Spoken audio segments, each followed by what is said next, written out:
Order. The clerk will designate the amendment. Amendment number 60, offered by Mr. Nolan. Mr. Nolan is recognized to explain his amendment. Mr. Chairman, my amendment is really aimed at improving safety, reducing environmental damage, increasing American jobs in this country, and quite frankly, doing what we need to maintain a strong economy and national security here in our country.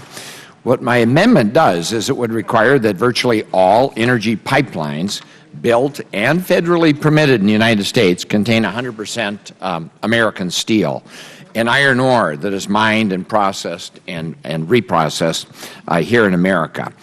This amendment would be a big boost for iron ore mining throughout this country. In my district alone, there are some 2,000 Iron Rangers that are out of work, along with tens of thousands of steel workers all across our nation, because China and India and other cheater nations have been allowed to illegally dump millions of tons of tubular as well as other low-grade foreign government-subsidized non-market economy steel into our marketplace. With that in mind, my amendment requires the Secretary of Transportation and the Pipeline and Hazardous Safety Administration, which is responsible for pipeline construction approval, to improve minimum safety standards for steel pipe used in the United States. Those standards would mandate the use of steel produced in the United States that originates from ore and taconite mined and processed in the United States.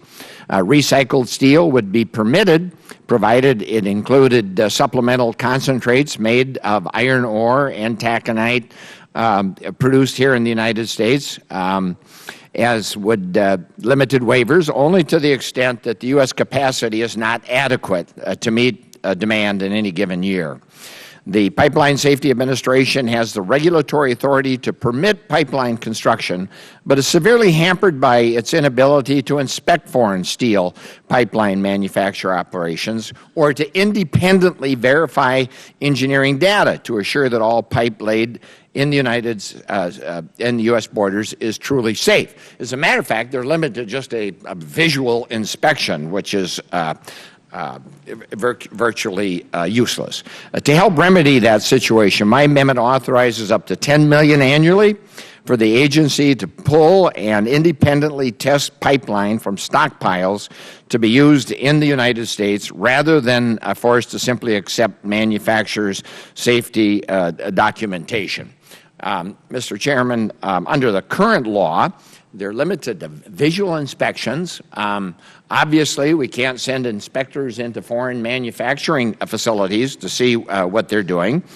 And it's become apparent, over the last 20 years, there's been a gradual increase in pipeline accidents that have been cost hundreds of lives, caused irreparable environmental damage, and that corresponds with a dramatic increase in the importation of tubular goods from these other so-called cheater non-market economies.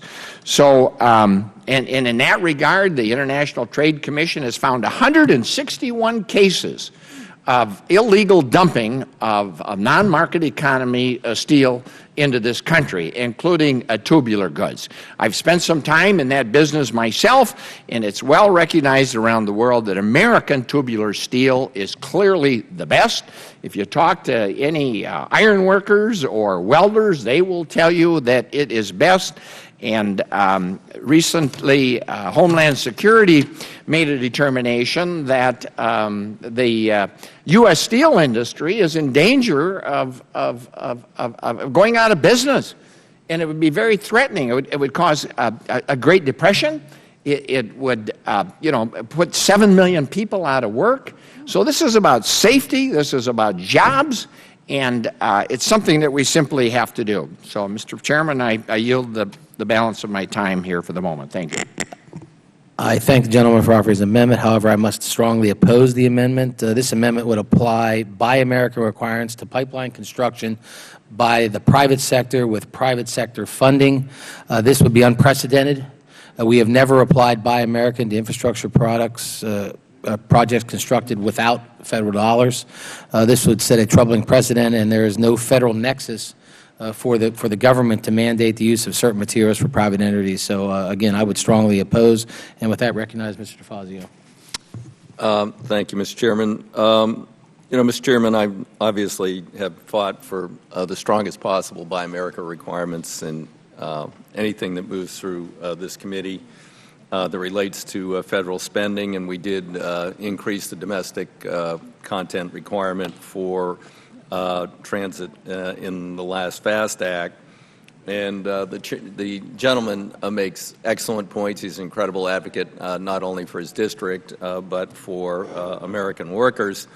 And the Chinese do have massive, just recently some articles about the massive overproduction and dumping of steel from China, much of it of substandard quality. Look at the Oakland Bay Bridge and, the massive costs incurred there because of a plant built in China by an American who got the contract to make beams that had never been made before, which had to be redone when they got here because of crappy work by the Chinese, as cheap as their labor is. It ended up being more expensive than doing it here, and we lost the investment of building such a plant here. We've tightened that loophole in transit and highway spending also, but in this case, we did have an agreement among the ranking member, Mr. Capuano, myself, Chairman Schuster, and Chairman Denham, because we got some provision in this bill that were not avidly supported on the other side of the aisle, and we agreed that we would not accept any amendments that one side or the other of those four objected to. In this case, since the chairman objects, I would have to oppose the amendment. Thank the gentleman. Any other members wish to be heard? Mr. Chairman, I think I got about 25 seconds left. Mr. Nolan? Mr. Chairman, we got to stop this window dressing business. Our Buy American steel provisions are totally useless. Virtually all of the tubular goods coming into this country are foreign. Keystone, for example, 100% foreign steel. So if we're going to put something in here to Buy American steel for the reasons I outlined, let's put some teeth into it and make it work and stop just giving the American people window dressing that's totally useless. Thank you. I thank the gentleman. Any other members wish to be recognized? Seeing none, other amendments to the amendments? Seeing none, the question is on the amendment. All those in favor signify by saying aye. Aye. All those opposed signify by saying nay. Nay. The nays have it, and the amendment is not Mr. agreed. Chairman? Yes. Mr. Chairman, I ask for a recorded vote. The gentleman asks for a recorded vote.